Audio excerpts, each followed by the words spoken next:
Dear students, in this video lecture, I am going to learn you the application of Gauss's law. जैसा कि पीछे वाले video lecture में तुम लोग गॉसेज लॉ के बारे में सीखे थे। वहाँ पर हमने गॉस लॉ के बारे में काफ़ी डिटेल्स बताया था। गॉस लॉ का स्टेटमेंट, गॉस लॉ क्या कहता है और गॉसियन सरफेस के बारे में थोड़ी सी हमने जिक्र की थी। आज के इस वीडियो लेक्चर में गॉस लॉ का जो फर्स्ट एप्लीकेशन है उसी को हम लोग देखेंगे।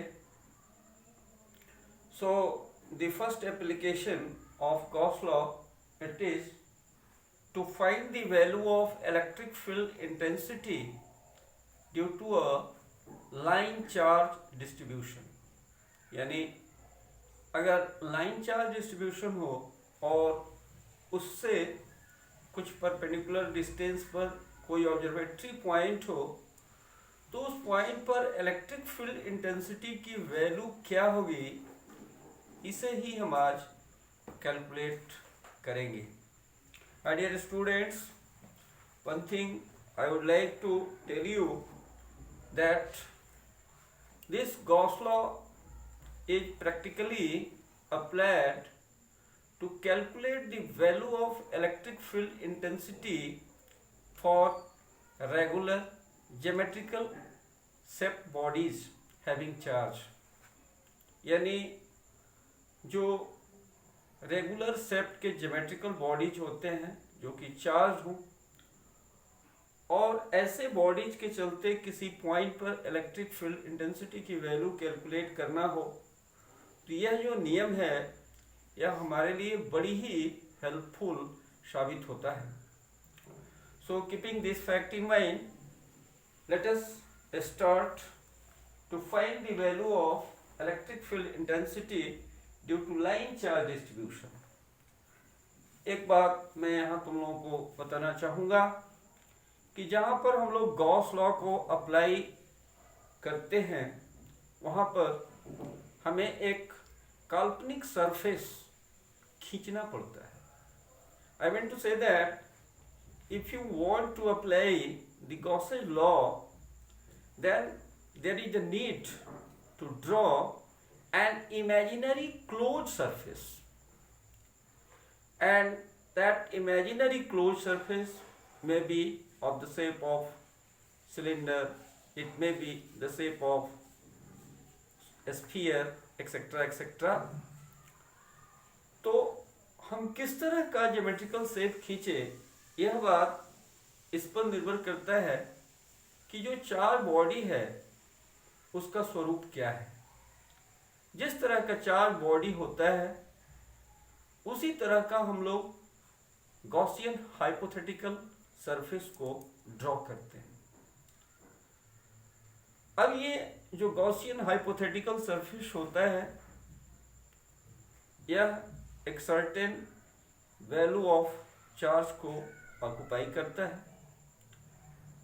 तो यहाँ जो सिचुएशन है तुम देख सकते हो, यहाँ पर हमने XY जो है एक पतला सा वायर लिया है। This XY it represents a very thin uniform wire and let its length is L। Now charge is supplied to this and this charge spreads up over the entire length of this wire। Now it is called line charge distribution। Now consider an observatory point P, and this observatory point P is located at a perpendicular distance r from this line charge XY। Already I have taught to you that where we will discuss about line charge distribution, then we talk about linear density of charge। So my dear student, let the linear density of charge is lambda, linear density of charge for this situation is lambda. Now, as our aim is to calculate the value of electric field intensity at the point P, so we will draw a Gaussian hypothetical cylindrical surface. अब तुम्हारे मस्तिष्क में ये सवाल पैदा हो सकता है कि आपने जो काल्पनिक सतह ड्रॉ किया जो कि क्लोज है, वह एक सिलिंड्रिकल सरफेस ही क्यों लिया? क्योंकि यह जो वायर है, किसी भी वायर का जो शेप होता है वह एक सिलेंडर के रूप में ही होता है। तो जिस तरह का चार बॉडी होता है उसी तरह का हम लोग काल्पनिक गॉसियन सतह को भी ड्रॉ करते हैं। तो चूंकि ये जो वायर है जिसमें सिर्फ लेंथ है, अगर इसकी मोटाई की बात करें तो नेग्लिजिबली स्मॉल है, इसलिए इस लाइन चार्ज डिस्ट्रीब्यूशन के चलते हम लोग क्या करते हैं, इस लाइन XY को एक्सिस मानते हुए और ये जो दूरी R है इसको रेडियस मानते हुए और हमने एक काल्पनिक सिलेंडर को ड्रॉ किया। तुम देख सकते हो as it is clear from the figure कि XY को हमने एक्सिस माना है और ये जो डिस्टेंस है R इसको रेडियस मानते हुए और हमने एक सिलिंड्रिकल सरफेस को ड्रॉ किया। ये जो सिलिंड्रिकल सरफेस है यह एक गॉसियन हाइपोथेटिकल सरफेस को रिप्रेजेंट कर रहा है, यानी ये कल्पना किया गया है। क्योंकि ये कल्पना किया गया है, it is an imaginary cylinder, that's why it is called Gaussian hypothetical cylindrical surface. अब ये जो सिलिंड्रिकल सरफेस है तुम देख सकते हो, ये जो पार्ट है ये पैक है, इधर से ये पैक है और ऊपर से तो ये बिल्कुल ही पैक्ड है, और यह जो आकार है बिल्कुल एक पाउडर के डिब्बे जैसा इसका स्वरूप आ जाता है जो पूरी तरह से पैक्ड है। और चूंकि ये पूरी तरह से पैक्ड है जिसके अंदर ये XY लाइन चार्ज डिस्ट्रीब्यूशन है, स्वभावतः इसको हम लोग एक क्लोज सरफेस के रूप में ले सकते हैं। अब हम लोग गॉस लॉ को अप्लाई करना चाहते हैं। गॉस लॉ को अप्लाई करने से पहले एक चीज मैं यहां तुम लोगों को बताना चाहूंगा कि ये जो सिलिंड्रिकल सरफेस है, अगर इस पूरे सिलेंडर की बात करें तो इसका निर्माण दो तरह के सरफेस से हुआ है। एक जो ये सरफेस है, जैसे ये पेन है, ये ऊपर वाला जो सरफेस हुआ इसको हम कर्व्ड सरफेस कहेंगे, और किनारे पर जो ये फ्लैट सरफेस है ये सर्कुलर पार्ट है। बारी बारी से हम लोग ये इन सरफेसेस के लिए कितना इलेक्ट्रिक फ्लक्स एसोसिएट होता है इसको हम लोग कैलकुलेट करेंगे। So consider an elementary area ds including the point P। यह जो जैसे ये कलम है इसका भी स्वरूप एक सिलेंडर के आकार की ही है। इस पर एक बहुत ही छोटा सा एरिया कंसीडर कर लिया और ये छोटा सा एरिया ds के बराबर है, यानी इसकी मैग्नीट्यूड ds के बराबर है। और यदि इस एरिया वेक्टर की डायरेक्शन को जानना चाहें तो चूंकि पहले मैं बता चुका हूं आउटवर्ड नॉर्मल, तो ये जो सरफेस है जो एलिमेंट्री एरिया कंसीडर किया है इसके आउटवर्ड नॉर्मल यानी ऊपर की ओर तुम देख सकते हो यहां पर हमने ये डायरेक्शन दिखाया है और यह एरिया ds वेक्टर को रिप्रेजेंट कर रहा है। अब एक बात ये देखा जाए, मान लिया जाता है कि ये जो लाइन चार्ज डिस्ट्रीब्यूशन है इसके चलते ये पॉइंट P पर जो इलेक्ट्रिक फील्ड एग्जिस्ट करता है उसकी वैल्यू कैपिटल E है। इस बात को हमेशा ध्यान रखा जाए, कि सरफेस पर जितने भी पॉइंट्स होंगे, इन तमाम पॉइंट्स पर जो इलेक्ट्रिक फील्ड इंटेंसिटी की वैल्यू होगी वह सेम होगी. I mean to say that all the points lying on this surface are equidistant from this axis, and that's why the magnitude of electric field intensity at any point lying on its surface, it will be same. And also one thing I am going to discuss to you people, तुम्हारे दिमाग में ये सवाल पैदा हो सकता है कि हमने जो इस लाइन चार्ज डिस्ट्रीब्यूशन के चलते इलेक्ट्रिक फील्ड की बात की, उसका डायरेक्शन इस तरह से हमने दिखाया है, आउटवर्ड नॉर्मल.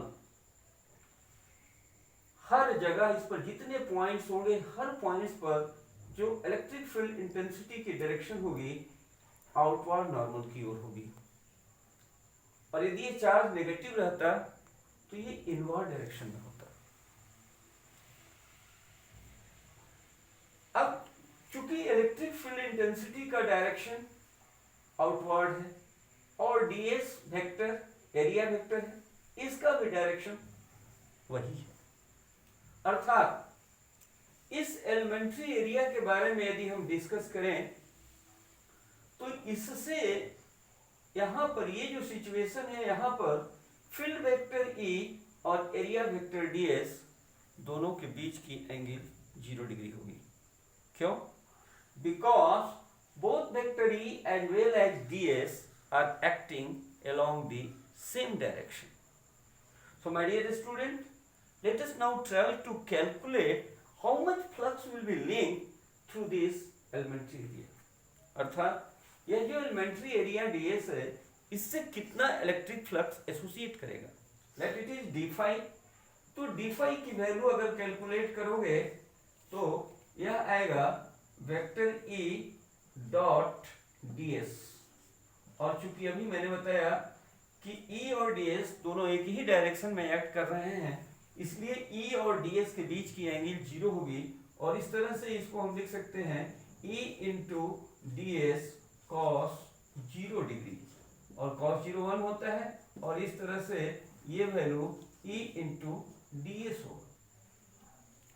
अगर हम इस छोटे से एरिया से जुड़ी हुई फ्लक्स कैलकुलेट कर लें तो ये जो कर्व सरफेस है, पूरा ये जो कर्व सरफेस है, इस कर्व सरफेस से टोटल फ्लक्स कितना पैदा होगा इसको चाहे तो हम कैलकुलेट कर सकते हैं.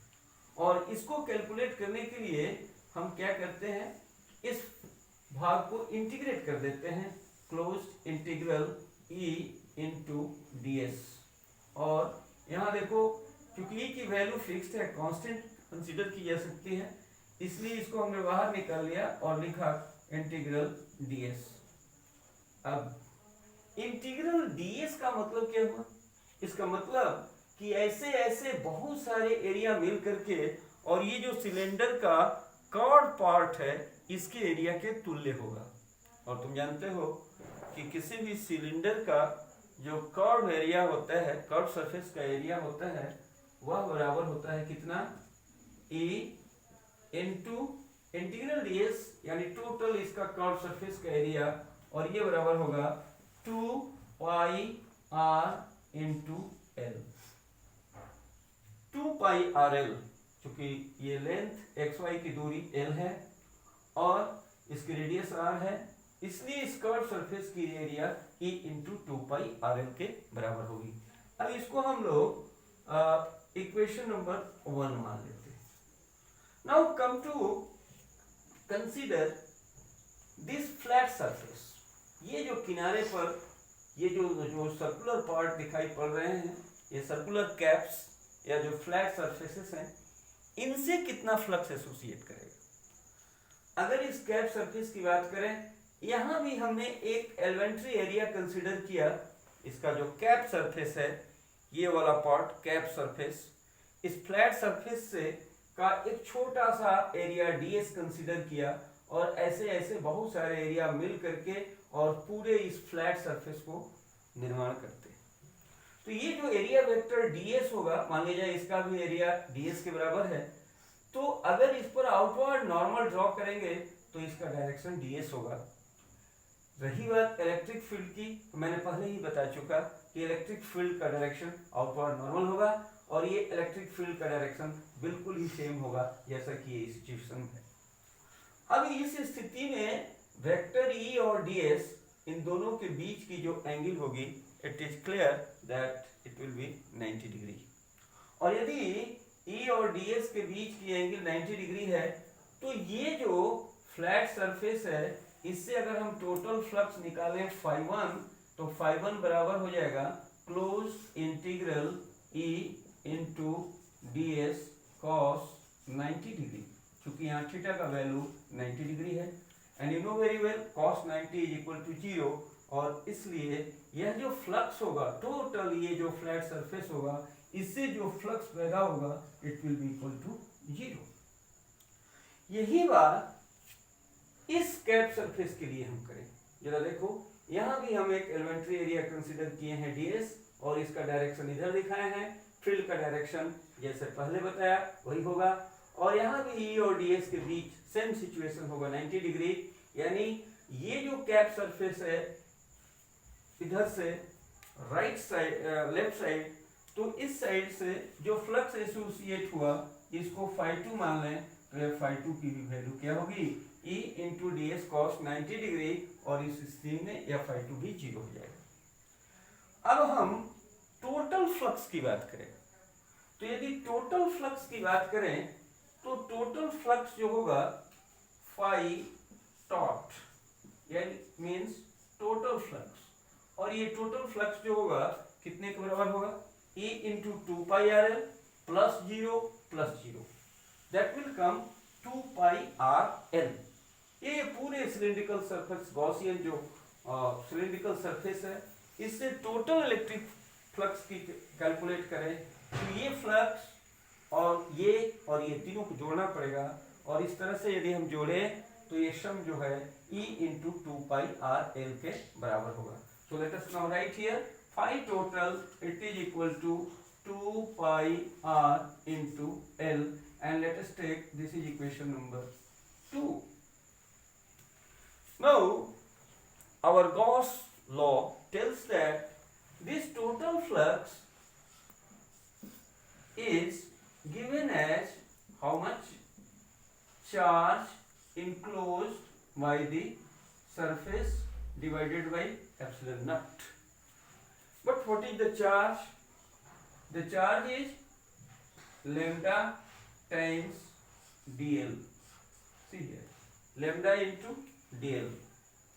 So we will write this phi dot is equal to lambda into dl divided by epsilon naught. Lambda into dl divided by epsilon naught. One thing I would like to tell you, since the length is L, so we will write only L, lambda into L. Only will write L into lambda and it is divided by epsilon 0. Let us take this is equation number 3. Now from equation 2 and 3, left hand side are same, it is also total flux, it is also total flux. So let us equate equation 2 and 3. What do you get? It is equal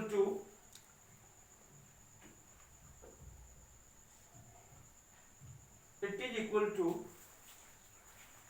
E into 2 pi r into L, and this gives L into lambda divided by epsilon 0. So what do you get? L will be cancelled out, and then from here you get E is equal to how much? Lambda by 2 pi epsilon naught into r. So the correct expression for electric field intensity due to a line charge distribution, it is given as E equals to lambda by 2 pi epsilon naught into r. In vector form, you can write it as E equals to lambda by into pi epsilon naught into r into unit vector r. Okay, thanks.